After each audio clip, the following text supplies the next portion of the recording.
Cultiver sa santé mentale. Une présentation du Trait d'Union, groupe d'entraide pour personnes ayant des troubles de santé mentale.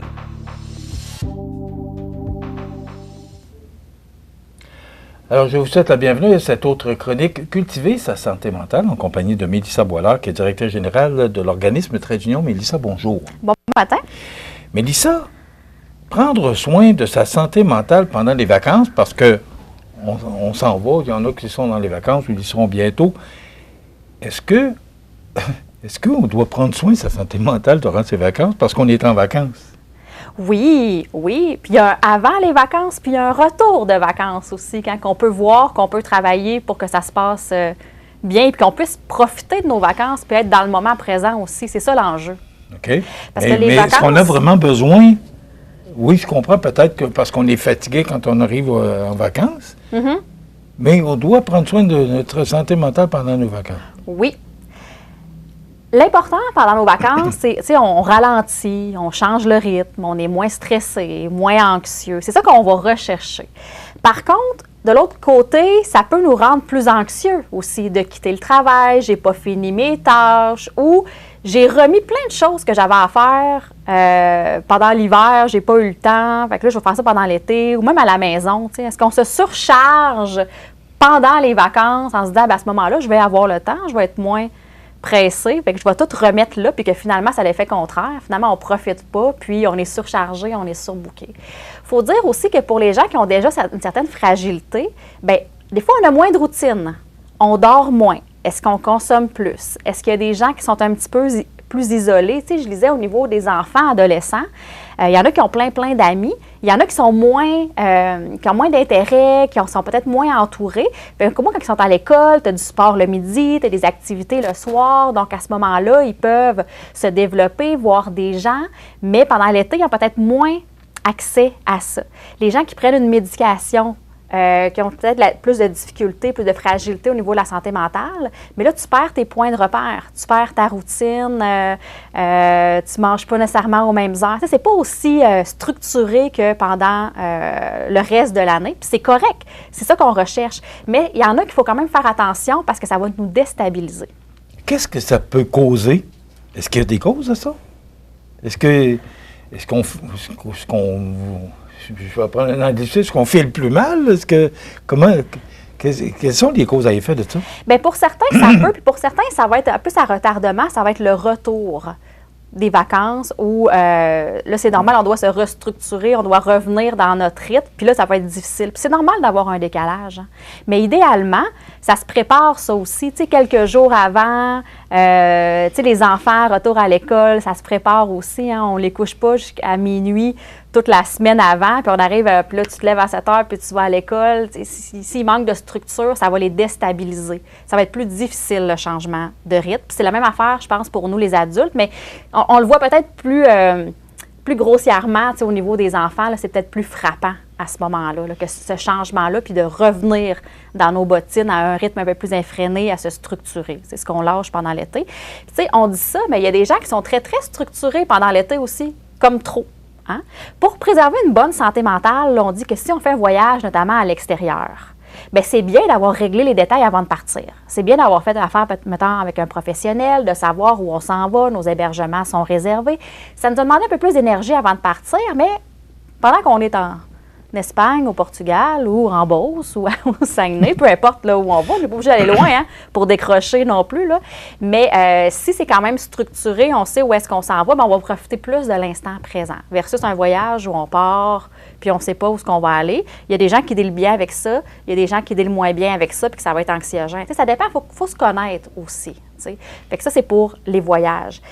Donc, de se préparer à l'avance, c'est toujours une bonne chose. Gérer ses attentes, ne pas se surcharger non plus. Se laisser du temps. Laisser du temps. Ne pas prévoir toutes les semaines, tous les jours, se booker. Je veux voir tout le monde, je veux tout faire ce qu'il y a au Québec pendant 3 semaines. Mais ça va amener ça, des pépins, ça ne se passera pas comme on a prévu. Est-ce qu'on va être déçu? On va avoir, annoncer aux enfants qu'on allait faire ci, faire ça, on y va pas, on doit gérer leur attente en plus des nôtres. Fait que se laisser quand même du temps pour l'imprévu, pour respirer, pour prendre ça cool. Souvent, on tombe malade quand on arrive en vacances. C'est ça aussi. On tombe en vacances, puis là, on était tellement comme sur le rush, sur l'adrénaline, puis là, tout d'un coup, on lâche, bien là, on va pogner une petite grippe, on va finalement être super fatigué, dormir pendant 3 jours. Il faut prévoir ça. Idéalement, avant nos vacances, on réduirait déjà notre rythme. Idéalement, je sais que c'est difficile, moi la première, mais tu sais... moi le deuxième. Mais tu sais, de tomber à un 3-4 jours ou un 5 jours par semaine comme à l'habitude, mais de réduire le rythme là, et non, je veux tout faire, puis jusqu'à la dernière seconde, et là, j'arrive en vacances, et là, bang, tu sais, ça me... Brûler. Brûler. Et là, on retarde, là, tu sais, l'avantage des vacances, de prendre ce cool, de faire de la piscine, de voir du monde, parce qu'on est tellement fatigué que, tu sais, c'est pas là que ça va se passer. Puis plus le temps passe, plus ça stresse si tu as fait un horaire que tu... Puis là, 2-3 semaines que tu as de vacances ne te permet pas de récupérer et tu recommences à travailler, puis tu es fatigué. Là, tu parlais de la rentrée des classes, et là, ça reprend. Est-ce qu'il y a un danger de tomber? Ben oui. Moi, je pense qu'il faut prendre soin, puis il faut en être conscient de tout ça. T'sais, on est tellement sur les nerfs quand même régulièrement au cours de l'année que se prendre ce moment-là. Puis si on peut le gérer un petit peu avant, puis gérer le retour, ben on augmente nos chances que ça soit le fun de nos vacances, puis qu'on en revienne pas trop essoufflé, puis qu'on commence pas essoufflé, puis qu'on puisse en profiter, puis qu'un 2-3 semaines, ça va vite, là. Tu sais, quand on veut préparer un petit peu là, avant, on veut prendre un petit peu soin de soi, puis on prépare quelques jours avant le retour, tu sais, des enfants en classe ou notre retour à nous au travail, bien, ça laisse moins de temps. Fait que d'où le fait d'y penser puis de le préparer d'avance. Puis de garder une certaine routine aussi. Tu sais, oui, on peut sortir à l'extérieur, on peut se coucher plus tard, on consomme un petit peu plus d'alcool pendant l'été, tu sais, mais de conserver quand même un minimum de routine, c'est très important, en tout cas pour les enfants notamment, et pour les personnes qui vont prendre la médication, ceux qui ont déjà des fragilités à l'anxiété, des symptômes dépressifs, etc. Bien, c'est bien de garder une certaine structure. Ces gens-là en ont davantage besoin. Mélissa, personne n'est à l'abri de ça. Là. Tout le monde peut avoir un problème de santé mentale. Et je t'écoute, là, puis il y a tellement de facteurs qui peuvent contribuer à ce qu'on peut tomber, mais personne n'est à l'abri de ça. Personne n'est à l'abri de ça. Ça peut toucher tout le monde. Hein. La santé mentale, ça peut arriver suite à un traumatisme, ça peut être génétique, mais ça peut être aussi environnemental. Tu sais, c'est la vie qu'on mène, c'est justement notre routine de vie, nos habitudes de vie qui peuvent faire qu'à un moment donné, on décroche. Pour certains, ça va être temporaire. Pour certains, ça va être permanent. Est-ce qu'il y a des signes? Comme là, tu disais, bon, on arrive, et je pense que tout le monde en est pareil, on arrive aux vacances, on est fatigué, puis on a voulu arriver aux vacances en même temps que tout le monde, puis on est fatigué, puis là, ben, on arrive aux vacances, on est trop fatigué, puis déjà, il faut recommencer à penser que là, on pense déjà au retour au travail. C'est tout le monde qui peut être touché par ça. Il n'y a personne qui est intouchable. Là. Non, effectivement. L'hamster qui roule trop, on prend des pilules pour dormir, on ne dort pas, on fait de l'insomnie. C'est tous des signes, ça, qui amènent à... j'ai peut-être pas parfaitement le contrôle, la bonne gestion de mes émotions puis de mon petit hamster qui roule. Fait que oui, il faut être attentif à ça, mais honnêtement, on ne l'est pas assez. On se pense quand même invincible, on pense qu'on est capable parce qu'on l'a fait 10 années en ligne, mais à un moment donné, il y a peut-être quelque chose, puis on ne sait pas tout le temps pourquoi, mais il y a quelque chose qui peut casser, puis même si ça a bien été les 10 années précédentes, bien là, cette année, c'était trop, puis là, on va aller vers un épuisement, par exemple, professionnel, parental, etc. Est-ce que l'âge joue un facteur? Bien, ça peut arriver à tout âge.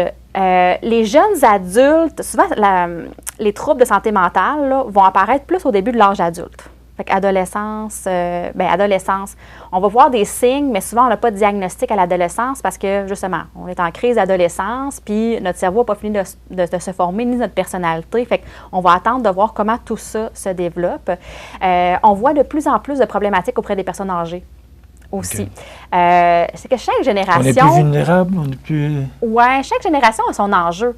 Tu sais, on va voir les jeunes, maintenant avec les réseaux sociaux, l'intimidation, que tout te suit tout le temps, qu'il faut que tu sois plus beau et meilleur que ton voisin. Fait que ça apporte beaucoup une baisse d'estime de soi puis beaucoup d'anxiété chez les jeunes. Au niveau des personnes aînées, bien là, on a plus un changement de vie. qui, des fois, est drastique. Tu sais, la perte d'un conjoint, c'est lui qui faisait les comptes, tombe à la retraite, n'a pas préparé sa retraite, n'a pas travaillé sur soi tout le long de sa vie parce que ça a été très, très effréné, par exemple. Là, on arrive, mais je suis qui? Qu'est-ce que je veux faire dans la vie, etc. Donc, c'est pas tout le monde qui va le vivre de la même façon, là, mais on va le voir là, au niveau des aînés, l'isolement aussi, beaucoup, là, va amener son lot de problématiques, sans que ça soit un trouble de santé mentale, mais des petits symptômes, là, des petites choses à faire attention pour le mieux dans sa tête et dans son corps possible. Très intéressant comme chronique. Alors, si vous avez des petits signes, ou peu importe, vous avez besoin de parler à quelqu'un, le trait d'union, 248-4948, l'équipe de Mélissa Brollard. Merci beaucoup, Mélissa. On se retrouve dans 2 semaines. Oui. Voilà, ça complète. Cultiver sa santé mentale. Une présentation du Trait d'Union, groupe d'entraide pour personnes ayant des troubles de santé mentale.